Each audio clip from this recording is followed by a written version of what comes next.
Ostuni, and welcome back to another episode of Warframe, What's My Layout? So, I'm going to let you guys in on something. I'm actually going to be recording a couple of days episodes at once.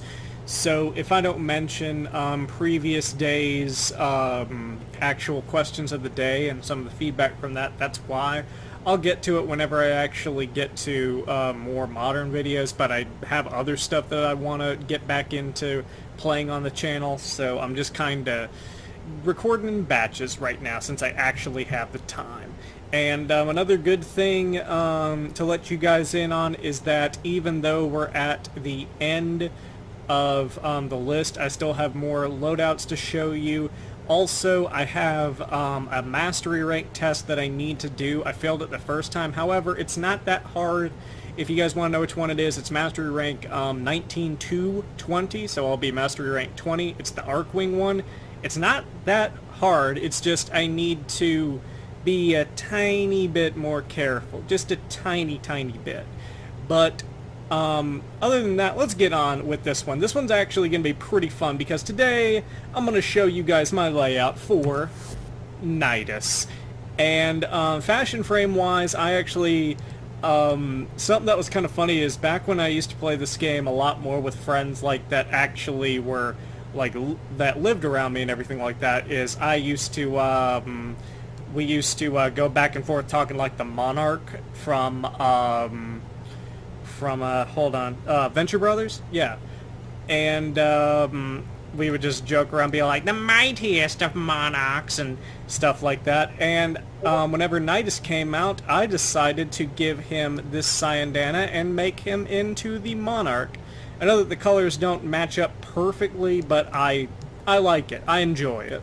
It makes me feel like I'm playing a character more than a Warframe. But fashion frame wise, I'm going to show you guys. Let's see. As far as the attachments, everything is the Targus set. Targus set is from the Mag Vault opening, so just wait until Mag is unvaulted and a little bundle with her is available. You'll get that, Mag. The other weapons, I believe they are the, I want to say they're the Boar and the Dakra Prime. So if you don't have those weapons or Mag Prime, it's a good deal. If you do have it, you still get this awesome armor set and a couple of and a good amount of platinum. I think it's like close to 1,000, but not quite.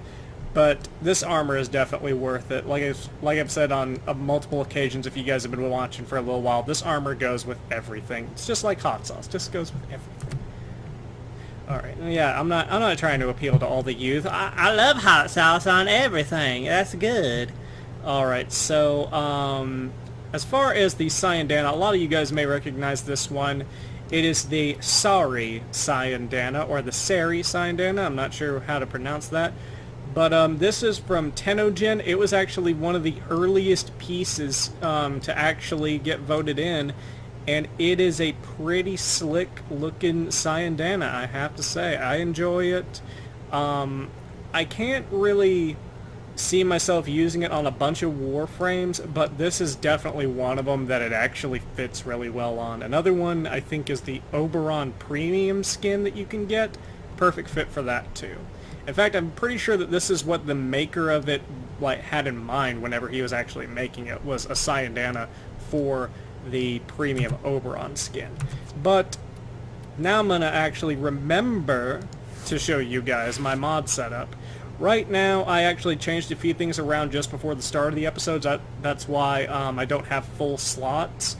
So I'll go ahead and show you guys what I have. I have growing power because you'll see in a minute I actually have some weapons that guarantee a status proc. So in addition to the way that his power stack, having this every once in a while would just put his powers just over the top. I have Rage on here because Nidus is one of 2 Warframes that only operates on health. So every time he gets hit, he's getting energy back, which is great for him.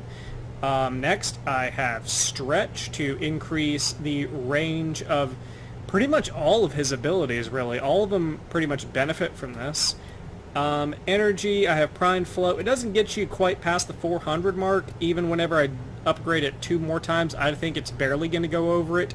But at the same time, you want as much energy as you can in order to spam some of his abilities. But then again, like I said, the way that they stack, sometimes I think that the more stacks that you have, and you'll see what I mean by this, the more stacks that you have, the less stuff costs, the more damage it actually does. So everything just kind of falls into place really well with this build. Next, I have Primed Vigor combined with Vitality and Steel Fiber to get the most health I can get possible, and I'm pretty sure I can get to about, I want to say I'll probably reach about 800 whenever I get the armor fully upgraded. So definitely a tanky build Warframe, and the cool thing about this layout is that even though he doesn't have Nidus' 4th ability as far as armor goes, there's a lot of ways that you can actually keep Nidus alive. And I'll go ahead and go over it with you in the abilities. So Virulence is basically like a straight ahead damage ability that causes infested spikes to come up from the floor, and that is how you get the majority of your stacks, is by using that skill. And as you actually accrue multiple stacks, this ability will get more powerful. So every 5 enemies that this hits, the infestation mutates, multiply, gets destructive power. So yeah. And also it will potentially refund energy whenever you actually hit enough enemies. So hypothetically, this ability, like, it costs a little bit to actually get it to pop off, but like, assuming that you can actually hit enough enemies, you kind of get most of it back, I believe. Larva is a pretty fun little ability where you cast this strange infested mass of tentacles. Probably why I like this so much, because of friggin' tentacles that just grab shit and just, like, hold it in place. But basically this goes hand in hand with Virulence. You want to aim it kind of low to the floor so that whenever you pop Virulence, it can actually hit anything that's up inside of the larva. Parasitic Link, you can bind to a enemy, and you will be able to have them take damage for you, or you can bind yourself to a friend and they will do increased damage, as well as yourself. And then Ravenous is actually a pretty interesting one. This one doesn't cost any energy to use, but you have to have a minimum of 10 stacks in order to get it. But what it does is it basically corrupts an area nearby, and these maggots come out, and the maggots will attack any enemies that actually get too close. And whenever maggots actually finish off an enemy, you will get a bunch of stacks. So even though you're consuming stacks, you're probably going to get them all back, is the thing that you need to know about this. Let's see. An inch enemy hit. Let's see. Okay. Well, that's pretty much it for the abilities. And the reason I say you can actually keep Nidus alive for a long time is you guys can't see this because my face is over this part, but I'm going to read to you Nidus' passive ability real quick. If Nidus is killed with at least 15 stacks of mutation, 15 stacks are consumed, and this grants 5 seconds of invulnerability and restores 50% health. So if you stack your stacks enough, it becomes exponentially harder to actually kill Nidus. But let's move on to the weapons. Most of these weapons were kind of introduced around the same time that Nidus was, so a lot of these should make sense. This is the HEMA. It is a burst action infested rifle with the... it has a special ability that whenever it hits a headshot, it will actually refund, I believe it's health to you. Let's see. I'm pretty sure it's health. That's right. It restores health with each headshot. And the cool thing about this is that I'm going to show you what I have on it. I have serration, split chamber, all, let's see. It's actually... Oh, okay, I got you. So I have all 4 of the dual status mods on there. That gets you to 97.3% status chance. So that's going to help with my aura mod that I have on to actually increase my powers by 25% per each status inflicting in the target.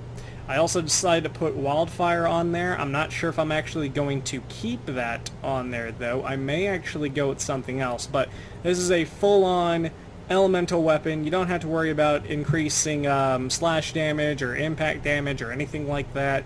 Just focus on probably status chance would be your best bet, and then whenever you have that left over and then you have your serration split chamber, then worry about whatever else you want to put on there for a little theming. But this is what you can get on there so far. 1 capacity remaining, 0 forma with a potato. The Twin Roga is a fun weapon, but it does not have a lot of ammo per magazine, but that's okay. I don't know why though, because it's just fun to use. I can't really describe it properly without showing you guys, and I will be showing it to you.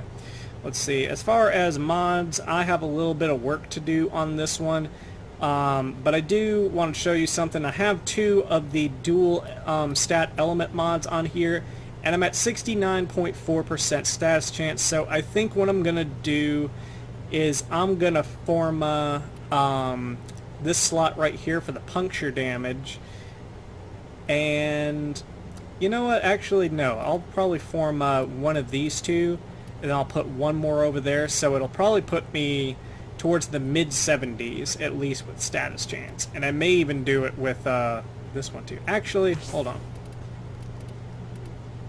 Let's go ahead and get Pistol Pestilence.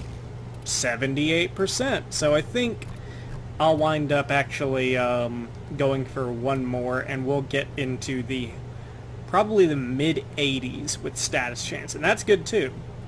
So yeah, 3 out of 4 of the dual stats, all 3 of the main damage dealers, the Hornet Strike, Lethal Torrent, and the multi-shot, and then no return for the actual majority of your base damage, the puncture on this.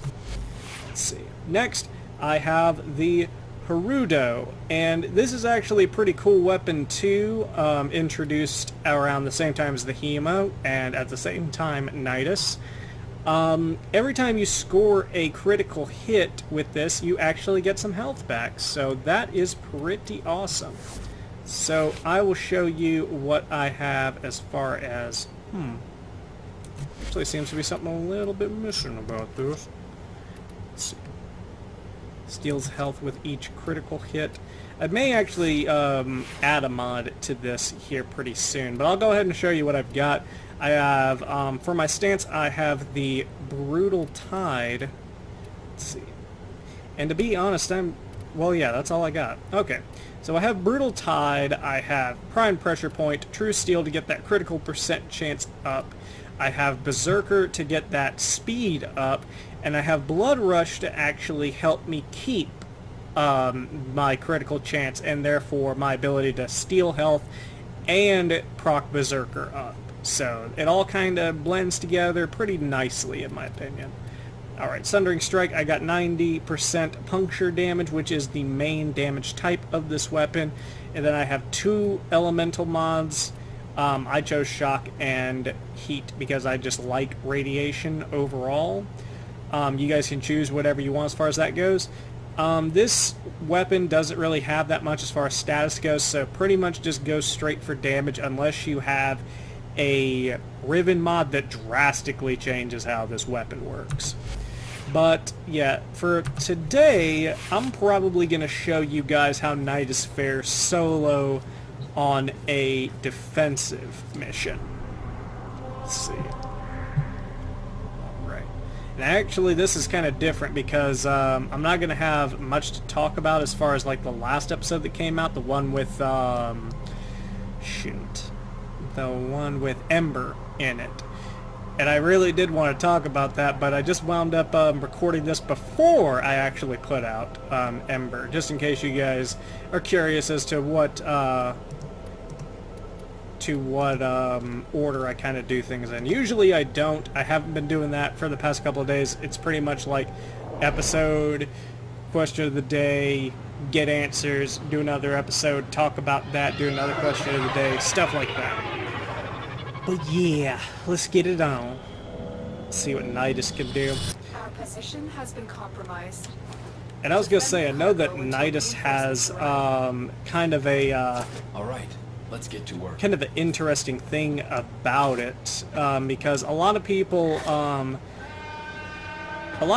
don't like Nidus because he's kind of a brainless frame to use. Like, all you have to do is pretty much spam his abilities. But, I mean, that's the thing, though, is that you can't really blame the devs on that one, because they just did a good job at actually syncing up his abilities, in my opinion. And if that's the case, then I guess they did a good job. This is actually something kind of cool, too. I noticed with the HEMA, I thought something that happened with it was that it actually had a lot of recoil to it, and that is not the case. Like, this thing is pretty steady. I do like that. Alright.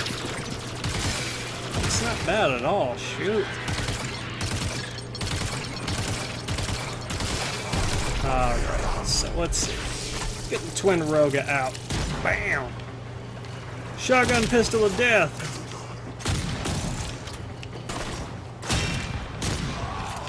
Yeah, this is definitely one of those weapons that's kind of like, here's another shotgun pistol that recently got buffed. I can't remember what it is. Oh yeah, the Ak Broncos. This is pretty much like Corpus Ak Broncos if I had to really equate this weapon to anything else that you guys are probably familiar with. If you guys haven't tried the Twin Rogas, they're fun. And the thing is that their reload speed isn't that bad, so you hardly notice that, like, you're only getting 2 shots in, because then you're reloaded. You can do 2 more. Let's see. Bam! Not too bad from far away, either. Alright. You know what, let's actually get on some sparring stuff, because I actually really like sparring weapons. Yeah. It's just dancing. I'm gonna take you down, because I am the mightiest of monarchs! Yeah! Bring it on! Oh yeah! Here we go! Gosh, this new monarch suit that they made is amazing! God, that would be so messed up, because technically this would actually fit him. I mean, like, I don't know how well he would, like, cope with the infested concept with it. But maybe, like, the Monarch goes to a dark place and, like, he's like, the infestation will destroy you all! Isn't that right, Dr. Girlfriend? He is, like, the Monarch was my favorite character in that show because, like, he would, like, go in and out of, like, trying to be, like, this awesome and epic villain to being just, like, this funny and sarcastic guy. And I like that because, like, whenever he was either one of them, like, it was pretty cool. Like, he was pretty cool about it. Alright, so now I'm actually going to show you guys kind of why people don't like Nidus, and that's because there isn't a whole lot of thought to Nidus. Pretty much this is what you're wanting to do. And you can see, as I'm actually using this ability, his number 1, by the way,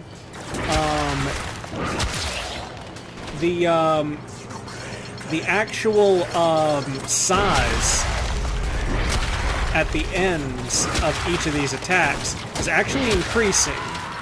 A little, like, you guys can see it just a little bit, but eventually it'll be like the size at the end there for the entire strip, which is pretty awesome.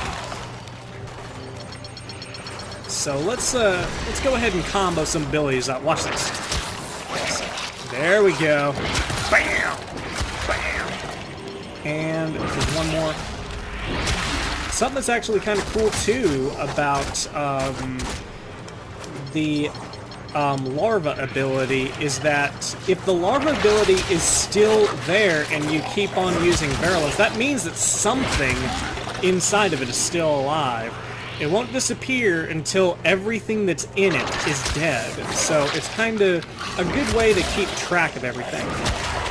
Something else that you guys may notice is that over time, certain parts of Nidus will actually open up physically on the Warframe.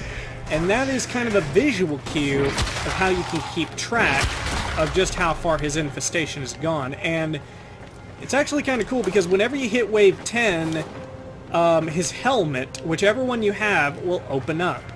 And whenever he hits 10 stacks, that means you can actually pop his 4th ability. So let's go ahead and get to where we have 10 stacks. There we go. See? His crown openeth. You ain't got nothing. Come over there and slap y'all. Alright, so let's protect our area with the infestation. Oh, we only had to use 3 stacks? That's interesting. Usually I try to wait until we have 10. Alright, so let's see how fast we can stack our stuff up now that the larvae are here. Because we got a little bit. And I think that's actually an effect of this that they didn't really mention, is I think that actually just while the larvae are active at all, like, you're able to get stacked faster because, like, look, I already have 12 stacks. I've already paid for, I've already got back what I paid to actually even cast the ability in the first place. So, and I kind of like it, to be honest. Like, sometimes it's kind of cool to have these abilities that really sync up really well. And I mean, if I kind of think it, like, I kind of think the negative aspect of Nidus kind of relies a little bit with whoever's playing him too, because, like, I don't think every Nidus player, like, winds up actually just stomping out his powers all the time. Like, kind of like me, I don't use, like, tentacles and, like, freaking storm, or, and Tempest Barrage all the time whenever I'm with Hydroid. I actually mix it up and use weapons.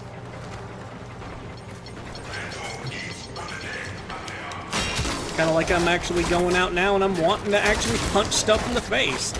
I want to do that now, and now I want to pop that, and I want to use my tentacles. And I want to stomp the yard. Wow. The only thing I could really say that maybe people could actually, like, maybe DE could do to, like, kind of curb that a little bit is to, like, stop, like, or to slow the rate at which you actually get stacks. Like, maybe add in, like, another, like, maybe, like, divide up how many segments there are actually in the wheel so that you actually have to kill more stuff. But then again, that might just provoke Nidus players just to use the abilities almost exclusively because they would have to get more. But, I mean, I like them. Like, obviously, you see me use my other weapons with him in combination with stuff. But, I mean, if his abilities sync up like that, if he can get the tentacles to actually grab a whole bunch of people, and if, like, his #1 ability is to increase his stacks, which increases his own power and allows me to pop his 4, I'm kind of gonna do it. I mean, I don't know. Like, but that's gonna be it for that video. I hope you guys got a little bit more of an insight. If you guys were interested in trying Nidus, or anything like that. Hope you guys enjoyed that. And question of the day, I'm actually going to just go ahead and ask it. Do you guys actually like Nidus, or do you guys kind of sympathize with lots of people that say, like, he's just kind of mindless? Because, I mean, like, there's a couple of frames in the game that are kind of mindless. I think personally one of them is Banshee, just because you could pop her 4 and just sits there. Just sits there. And people call freaking Hydroid boring. Freaking Banshee is boring. You guys suck. Unless you're a Banshee fan, if you're a subscriber, then disregard that. But thank you guys so much for watching. Don't forget to like, comment, and subscribe to know when the next episode is coming out. And in the next episode, we will be... Oh, that's weird. Oh, I already had a Nidus thing. Okay, well, just to let you guys in on what we're going to be doing next is we're going to be going with Octavia. So be looking forward to that. I played around with her a lot. I like her abilities, and I have some opinions on her abilities in the next episode. So thank you guys for watching. Like, comment, subscribe. Do you guys like Nidus, or do you think that it is just a frame where you're almost forced to just spam your abilities? Or do you have another opinion about it? So this is Ostuni signing off. Yeah!